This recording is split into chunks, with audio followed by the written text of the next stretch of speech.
بسم اللہ الرحمن الرحیم۔ السلام علیکم ورحمۃ اللہ وبرکاتہ۔ عزیز طلباء، امید ہے کہ آپ خیریت سے ہوں گے۔ آج ہم قافیہ کا سبق نمبر 56 پڑھ رہے ہیں، جس کے اندر ہم ترخیم منادہ پڑھیں گے۔ منادہ کے اندر ترخیم کرنا، اس حوالے سے ہم پڑھیں گے، اس کی تعریف اور اس کا حکم۔ چلتے اپنے سبق کی جانب۔ بسم اللہ الرحمن الرحیم۔ وترخیم المنادى جائز وفي غيره ضرورة وهو حث في آخره تخفيفا وشرطه ألا يكون مضافا ولا مستغاثا ولا جملة ويكون إما علما زائدا على 3 أحرف وإما بتاء التانيث۔ چلیں ترجمہ دیکھ لیتے ہیں۔ وترخیم المنادى جائز وفي غيره ضرورة، اور منادہ میں ترخیم کرنا مطلقاً جائز ہے، اور اس کے غیر میں ترخیم ضرورت کے وقت کرنا جائز ہے۔ وهو حذف في آخره تخفیفاً، اور وہ یعنی ترخیم منادہ کے آخر سے بطور تخفیف کے کسی حرف کو حذف کرنا ہے۔ وشرطه ألا يكون مضافا ولا مستغاثا ولا جملة، اور اس کے لیے شرط یہ ہے کہ وہ منادہ نہ تو مضاف ہو اور نہ مستغاث ہو اور نہ کوئی جملہ ہو۔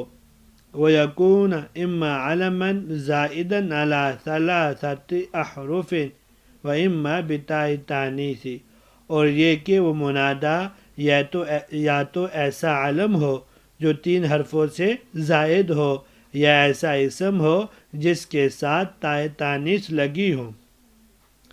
آج کے درس کے اندر ہم 3 باتیں انشاءاللہ پڑھیں گے۔ پہلی بات ترخیم کا لغوی اور اصطلاحی معنی اور تعریف، اور دوسری بات ترخیم کا حکم، اور تیسری بات منادہ کی ترخیم کی شرائط۔ چلتے ہیں پہلی بات کی طرف۔ ترخیم، یہاں سے صاحب کتاب رحمہ اللہ منادہ کی مناسبت سے منادہ کا ایک حکم ترخیم کا ذکر کر رہے ہیں۔ ترخیم باب تفعیل کا مصدر ہے، اس کا لغوی معنی ہے نرمی اور آسانی کرنا، اور اصطلاح نحو میں اس کا معنی یہ ہے کہ کسی کلمے کو آسان بنانے کے لیے اس کے آخر سے 1 یا 2 حرف یا پورے ایک کلمے کو حذف کرنا، جیسے یا حارث سے یا حارو، اور عثمانوں سے یا عثم، یا بال بک سے یا بالو۔ ترخیم کا حکم کیا ہے؟ وترخیم المنادى جائز وفي غيره ضرورة، یہاں سے صاحب کتاب ترخیم کا حکم ذکر کر رہے ہیں۔ ترخیم منادہ یعنی منادہ کے اندر ترخیم کرنا تو مطلقاً جائز ہے۔ اس کی وجہ یہ ہے، ایک تو اس کا استعمال زیادہ ہے، اور دوسری وجہ یہ ہے کہ منادہ میں اصل منادہ لہو ہوا کرتے ہیں، یعنی وہ بات جس کی طرف پکارا جا رہا ہو وہی اصل ہوتا ہے۔ تو منادی کی کوشش یہ ہوتی ہے کسی نہ کسی طریقے سے وہ ندا اور منادہ سے جلد فارغ ہو کر اصلی اور مقصود بات ذکر کرے۔ تو علماء نحو اور اہل لغت رحمہ اللہ کے نزدیک اس کی اجازت دی ہے کہ مذکورہ مقصد کو حاصل کرنے کے لیے منادہ کے آخر میں ترخیم کی جائے۔ رہا منادہ کے علاوہ دیگر اسماء میں ترخیم کرنا، تو اس کے بارے میں صاحب قافیہ رحمہ اللہ فرماتے ہیں وفی غیرہ ضرورتاً، یعنی منادہ کے غیر میں جب ضرورت ہو تب ترخیم کرنا جائز ہے۔ ضرورت کا مطلب یہ ہے کہ وزن شعری کو برابر کرنا ہو، تو ایسے موقع پر جائز ہے، اس کے علاوہ نثر میں جائز نہیں ہے۔ وشرط الا یکون مضافا، منادہ کی ترخیم کی جو شرائط ہیں ان شرائط کو صاحب کتاب رحمہ اللہ یہاں سے ذکر کر رہے ہیں کہ ترخیم تب کی جا سکتی ہے جب منادہ کے لیے کچھ شرائط ہو، وہ 5 شرائط ذکر کی ہیں، جن میں سے 4 عدمی متعین ہے اور 1 ثبوتی غیر معین ہے۔ وشرط اللہ یکون مضافن سے پہلی شرط کا ذکر کر رہے ہیں کہ منادہ میں ترخیم تب جائز ہوگی جب وہ مضاف نہ ہو کسی اور اسم کی طرف۔ اگر وہ مضاف ہو تو مضاف کی 2 حیثیتیں ہیں، یا اضافت لفظی ہوگی یا معنوی۔ لفظی اعتبار سے تو وہ 2 کلمے ہیں، کیونکہ مضاف الگ کلمہ ہے اور مضاف الیہ الگ، لیکن معنوی اعتبار سے یہ دونوں ایک کلمے کے حکم میں، کیونکہ جس طرح ایک کلمے کے کل اجزاء ملائے بغیر اس کا پورا معنی سمجھ میں نہیں آتا، بالکل اسی طرح مضاف کے ساتھ جب تک مضاف الیہ نہیں ملایا جائے گا تو مضاف کا پورا معنی سمجھ میں نہیں آئے گا۔ لہٰذا اگر ہم مضاف میں ترخیم کریں گے تو لفظی اعتبار سے تو صحیح ہے، لیکن معنوی اعتبار سے صحیح نہیں ہے، کیونکہ معنن یہ تو ایک ہی کلمہ ہے، تو گویا ہم نے کلمے کے درمیان میں ترخیم کر لی، حالانکہ ترخیم منادہ کے آخر میں ہوتی ہے۔ اور اگر آخر میں یعنی مضاف الیہ کے آخر میں ترخیم کرے تو معنوی اعتبار سے ایسا کرنا اگرچہ صحیح ہے، کیونکہ معنوی اعتبار سے یہ دونوں ایک ہی کلمہ ہیں، لیکن لفظی اعتبار سے ایسا کرنا صحیح نہیں ہے، اس لیے کہ یہ 2 کلمے ہیں اور دونوں میں مقصود بالندا مضاف ہے، اور اگر ہم ترخیم کریں گے مضاف الیہ کے آخر میں تو یہ صحیح نہیں ہوگا۔ خلاصہ یہ ہوا، اگر ہم مضاف میں ترخیم کریں تو معنوی اعتبار سے صحیح نہیں ہے، اور اگر مضاف الیہ کے آخر میں ترخیم کریں تو لفظی اعتبار سے صحیح نہیں ہے۔ اس سے بہتر یہی ہے کہ سرے سے اس کو ناجائز قرار دیا جائے، اس میں ترخیم کی ہی نہ جائے۔ دوسری شرط یہ ہے ولا مستغاثن۔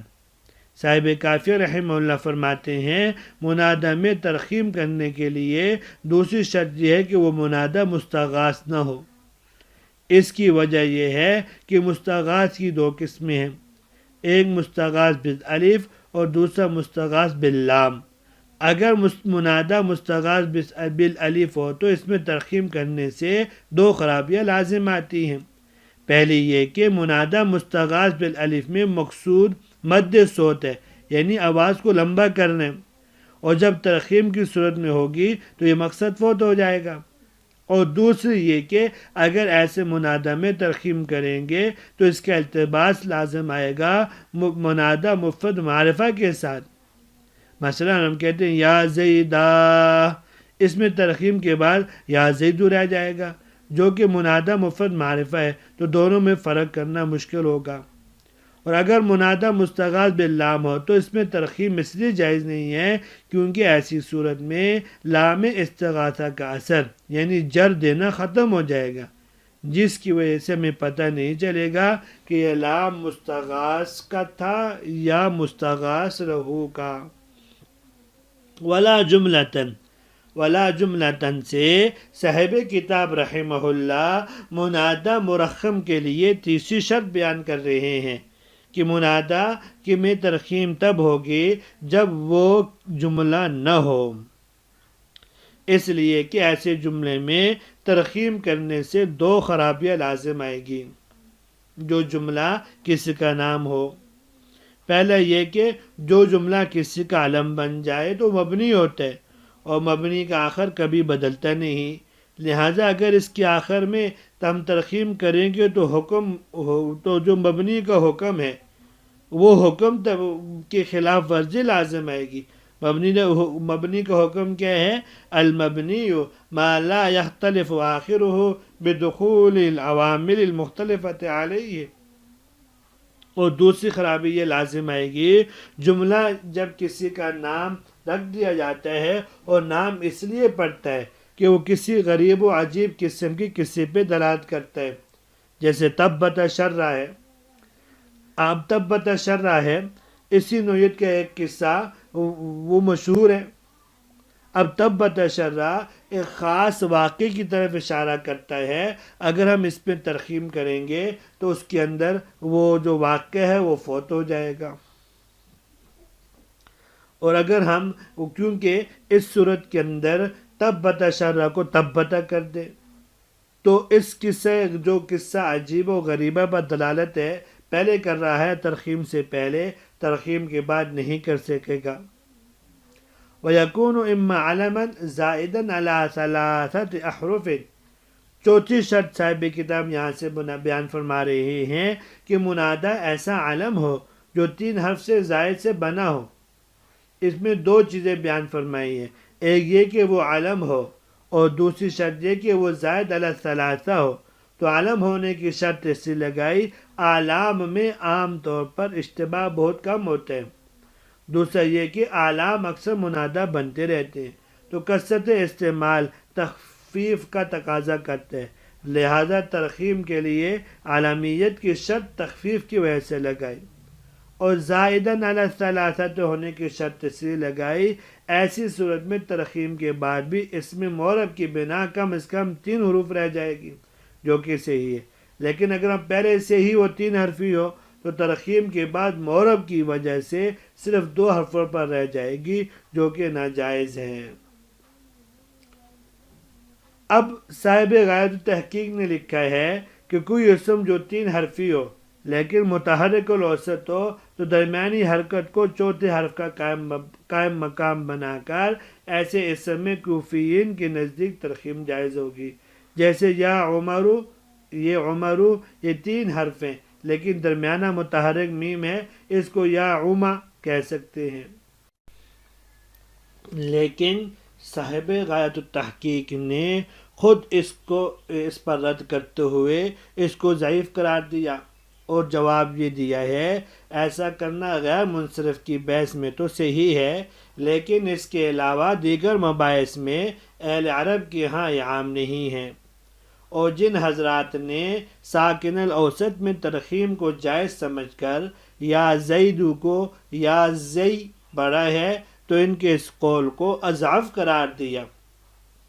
وَإِمَّا بِتَاءِ التَّانِیثِ، صاحب کافیہ رحمہ اللہ نے یہاں یہ فرمایا کہ اگر کوئی کلمہ نہ ہو تو کسی کا علم ہو اور نہ زائد علی ثلاث ہو، یعنی کوئی کلمہ نہ تو کسی کا علم ہو اور نہ یہ 3 حرف سے زائد ہو تو اس کے آخر میں کم از کم تائے تانیث ضرور ہو، تب اس میں ترخیم کر سکتے ہیں ورنہ نہیں ہوگی، کیونکہ تائے تانیث محل زوال میں ہوتی ہے، ایک تو وہ زائد ہوتی ہے اور دوسرا یہ کہ وہ محل وقف میں ہوتی ہے، لہذا اس کا زائد ہونا اور محل وقف میں ہونا دونوں اس کے زوال کا تقاضا کرتے ہیں، تو اس کو منادہ مرخم بنا کر آخر سے اسی تائے تانیث کو حذف کر دینا بدرجہ اولا جائز ہوگا، جیسے یا صبح تو سے یا صبح۔ لیکن یہ ایک سوال ہوتا ہے، سوال یہ ہے کہ آپ نے یہ کہا تھا کہ معرب جو ہے وہ 2 حرفوں پہ نہیں رہ سکتا، یہاں معرب کی بنا 2 حرف پہ رہ گئی ہے جس کو آپ نے خود ناجائز قرار دیا ہے۔ اس کا جواب یہ ہے ہم نے اس اسم کو 2 حرفی بنا کر ناجائز قرار دیا تھا جو ترخیم کی وجہ سے 2 حرفی رہ جائے رہا، یہاں تو یہ ترخیم سے پہلے ہی 2 حرفی تھا، اس لیے کہ تا تو پہلے سے زائد تھی۔ باقی صاحب حاشیہ فرماتے ہیں کہ اس تائے تانیث کے لیے شرط یہ ہے وہ کسی صیغہ صفت میں نہ ہو، جیسے فاسقۃ و فاجرۃ میں۔ اگر فاسقہ اور فاجرہ کے اندر ہم ترخیم کریں گے اور اس کو فاسق و فاجر کہہ دیں گے تو پھر مذکر و مؤنث کے درمیان میں شبہ اور التباس لازم آ جائے گا، فرق نہیں ہو سکے گا کہ یہ فاسق و فاجر سے مراد یہ مذکر کا صیغہ یا مؤنث کا صیغہ ہے۔ اس لیے صاحب حاشیہ نے کہا کہ وہ تائے تانیث کے لیے شرط ہے وہ کسی صیغہ صفت میں نہ ہو تاکہ فرق ہو سکے کہ مؤنث کا صیغہ یا مذکر کا۔ تو یہاں تک آج کا سبق تھا، امید ہے آپ کو سمجھ میں آ گیا ہوگا۔ اجازت دیجیے، اللہ تبارک و تعالی ہم سب کا حامی و ناصر ہو۔ السلام علیکم ورحمۃ اللہ وبرکاتہ۔